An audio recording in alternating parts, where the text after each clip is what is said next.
त्यांना 25 सेकंदात 400 मीटर अंतर धावून पुन्हा सुरुवातीच्या ठिकाणी परततो. त्याची सरासरी चाल व सरासरी वेग किती असेल? आता त्यांनी एकूण अंतर किती पार केलेलं आहे? तर ते आहे 400 मीटर त्यांनी आपल्याला सांगितले. वेळ किती लागलेला आहे त्याच्यासाठी? 25 सेकंद लागलेला आहे. मग आता विस्थापन काय झालेलं आहे? 0 झालेलं आहे, 0 मीटर. कारण तो ज्या ठिकाणापर्यंत जाऊन पुन्हा त्याच वेगाने तो काय झालेला आहे? सुरुवातीच्या ठिकाणी आले. त्यामुळे विस्थापन काय आहे?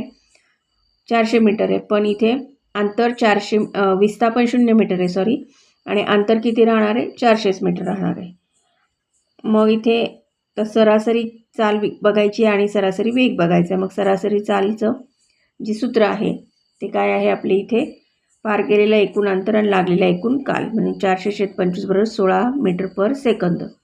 आणि सरासरी वेग कसा काढणार? तर एकूण विस्थापन छेद लागलेला एकूण काल.